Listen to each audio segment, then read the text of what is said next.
Greetings, this is May 28th, and the story today is all about the wind.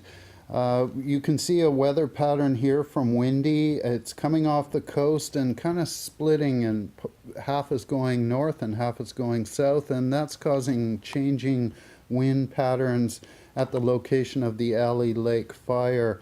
We're looking at about 10 kilometers an hour coming from the southwest. And scheduled later on this afternoon, there are some gusts. They could go up above 40 kilometers an hour. Still looking at a wind shift coming from the north on Tuesday and Wednesday. We may see some precipitation. It's cooler. The fire is more subdued. I'm not seeing a lot of hot spots. This is from the NRC data yesterday at about 4:30 in the afternoon PST.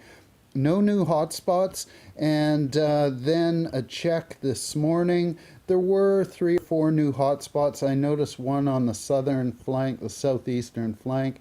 It's come outside of the perimeter, but the winds are flowing from the southwest. There's no movement apparent on this data anywhere to the east, so fire crews must be doing just a fantastic job keeping it down and keeping the fire within the perimeter. So the forecast from yesterday said we could even touch 50 kilometer an hour gusts this afternoon. That's come down a little bit. The weather's calmed down, so watch for that. If you're on the northern flank, the northeastern flank, be prepared. Have your resources ready ahead of time, have your escape plan ready, know what you're going to need to do to stay ahead of an active wildfire. But overall, it looks much cooler. It doesn't have the veracity that it had last week. So let's take a jump now and look at some satellite imagery from NASA's World View and some alternatives to that. Worldview happens at different periods of the day. Often we're waiting till after an event in order to see the imagery. Here we're looking at the western provinces and a lot of cloud cover. That makes it difficult to pick up infrared because the light signal receptors are getting confused by what they see on the cloud cover. This is the imagery from last night looking at the Allie Lake fire area. It's very difficult to distinguish without labels what you're actually looking at.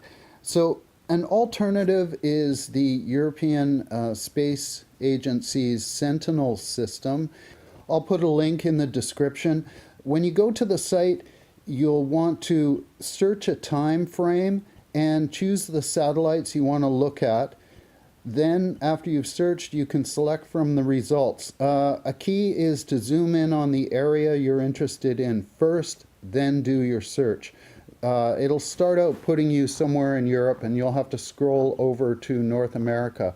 But it was able to provide us with some very dramatic images last year looking at the Elephant Hill wildfire. We were able to see heat color distinguishing features, showing the flames, showing the vegetation being affected, and we were also able to get some very dramatic smoke imagery. This is one of Clinton and the hillside just south of Clinton as that was consumed with fire.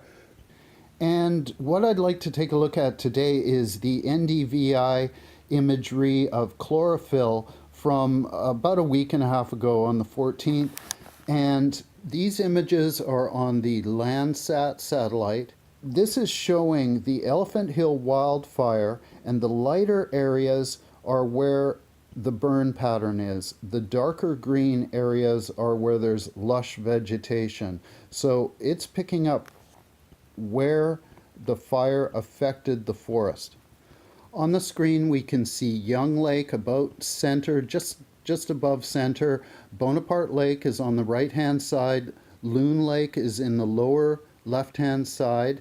And there's a distinct line along Deadman River Valley. And on the left-hand side is the burned area. On the right-hand side is the new vegetation.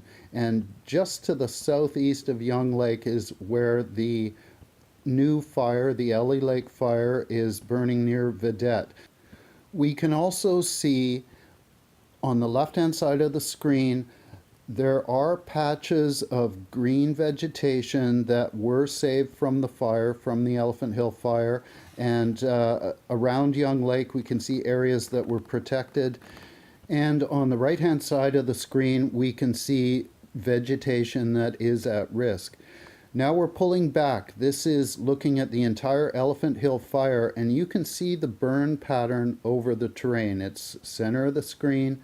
And now we're zooming into the top portion of the Elephant Hill. We can see Green Lake, Sheridan, Bridge Lake, Bonaparte, and we can see that dramatic pattern as it moved northwards. Now we're looking at the center of the Elephant Hill. This is Loon Lake, Hyheum. And now that the snow has melted, we can see there are areas of vegetation that survived the fire, but we can also see that there's extensive damage done in the center portion of the fire perimeter.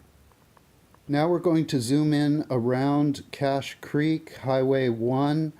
We can see where the fire moved northwards from Ashcroft. If we move up Highway 97 towards the Sea to Sky, we can see the intersection there at Hat Creek Ranch and some of the burn pattern that's gone on the right-hand side up the hill into Arrowstone Park. And now we're moving northwards towards Clinton and the lakes near 3 Mile. That's where we were getting those live reports from Perry. And we can see the damage that's been done on the right-hand portion of the screen. That's going up the hillside towards Loon Lake and into the Bonaparte Valley. Now we're going to take a look at the chasm, and here we can see how close the fire line came to the provincial park and the ecological reserve. We can also see this distinct line. There's a burn pattern on the right-hand side and forest on the left-hand side. That's where the folks at West Fraser, at the mill up there, the folks at BC Wildfire Service did a fantastic job carving a fire guard in and protecting the park. And now we're back looking at an overview of the Elephant Hill wildfire burn pattern. This is just from a couple of weeks ago after the snow melted, and now we're able to see in the NDVI system on the Landsat satellite through the EO browser. I'll put all the links below, and you can explore that and see your specific area. Another resource I'd like to take a look at, this is an image from the RSAC Google Earth KML. One of our viewers, Matt, he was having a bit of an issue getting that to load up. So here is an alternative. This is Earth data from NASA, and I'll put the link below. You scroll down, pick the KML that you want to load into Google Earth, and I usually choose the VIIRS. And they also have other features with the MODIS system and other imagery where you can explore and take a look at up-to-date imagery that's going on right now on the fire situation around the globe. However, nothing really beats good old eyes on the ground truthers, the people that are seeing what's happening. And one of the great resources we have is Drive BC. They have cameras all over the province, and we can just click in and take a look at what's being displayed at that point in time. And this is a view from the Big Bar Cam just south of the Painted Chasm Provincial Park. And I kind of use it as a windsock. I can see what conditions are occurring in the sky, and it looks like we have a bit of a front there. There's probably some particulate smoke haze involved as well, but pretty much a blue sky, and it looks pretty nice out there. Cooler weather and maybe some moisture moving in. So check out that system. I'll put the links below. And as viewer Cindy noticed, yes, the fire bear is back. This big old boar, I haven't seen him yet this year. He kind of lurks around. He might be out June, July. We'll see him come looking for berries. He has a little brother that's popped up, and I'll try to get some better pictures of him. He's a little mischievous, and we'll learn him up good and make sure that he stays out on his own and enjoys the pasture to himself. So be safe, everyone. Have your resources ahead of time. Know your escape routes. Watch the wind. Watch the infrared links if you can, and check out the information at BC Wildfire Service, the TNRD, and the Caribou Regional District.